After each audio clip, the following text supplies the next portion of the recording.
Venez, on va discuter un petit peu.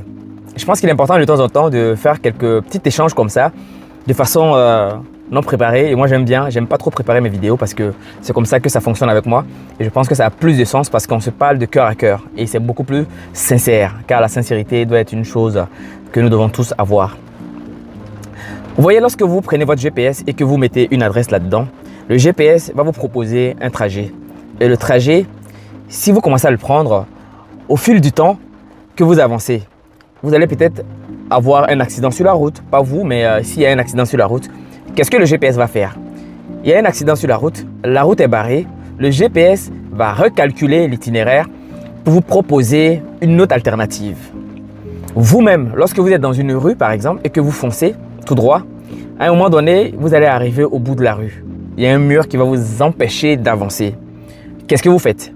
Vous allez recalculer votre itinéraire en trouvant une autre solution, soit aller à gauche, aller à droite pour pouvoir rattraper la rue pour ainsi continuer à avancer. Maintenant, transposez ça dans vos projets. Lorsque vous avez un projet et que vous faites face à une difficulté, vous abandonnez parce que vous ne voulez pas trouver d'autres alternatives. Vous savez, comme le GPS ainsi que le trajet que vous allez prendre, les projets sont aussi comme ça. Lorsqu'il va y avoir des empêchements, un mur en face de vous, vous ne pouvez pas passer dans le mur. Ce n'est pas possible.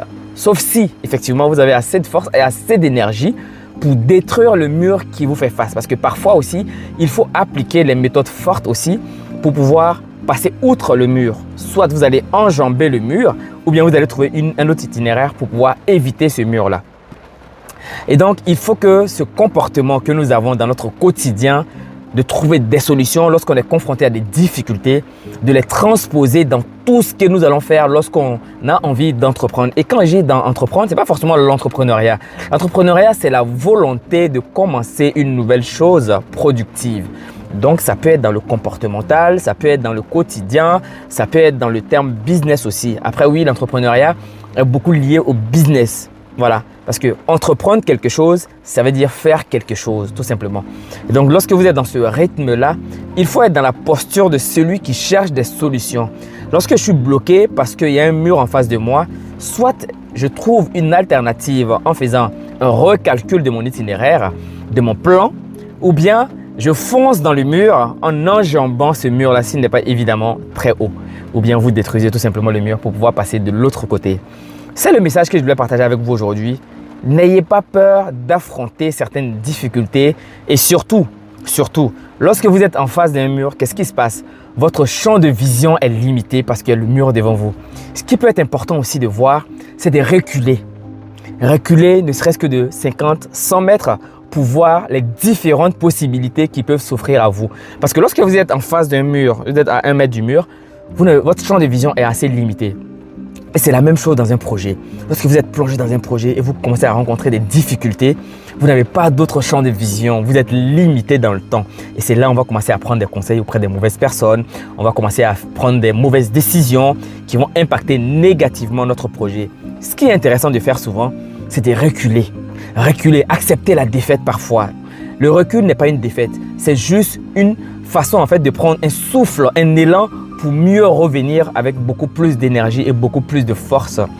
Vous voyez, il y a un influenceur qui avait fait cette vidéo-là et j'ai beaucoup aimé cette phrase-là. Il a dit, lorsque nous conduisons nos véhicules et qu'on arrive à un feu, qu'est-ce qui se passe? On rétrograde. Alors pour ceux qui sont en boîte manuelle, vous allez voir que vous êtes obligé, si vous étiez en 5e, de rétrograder en 4e, en 3e, en 2e, jusqu'en première avant d'affronter le feu tricolore. Et lorsque vous êtes en feu tricolore, vous allez redémarrer en première pour avoir un peu plus d'énergie pour affronter la route. C'est comme ça que ça se passe. Donc sur le thème du projet, c'est exactement la même chose. Parfois, il faut accepter de rétrograder, de revenir en première, voire même en point mort avant d'avoir un peu plus d'énergie pour se relancer. C'est le message que je voulais partager avec vous aujourd'hui. Alors, si tu te trouves dans une position où tu es en face d'un mur et que ton champ de vision est assez limité, prends le courage, accepte de reculer en première pour revenir avec un peu plus de force et d'énergie. C'est le message pour toi aujourd'hui. Prends soin de toi et surtout partage cette vidéo avec au moins une personne de ton entourage pour motiver cette dernière. À très bientôt. Au revoir.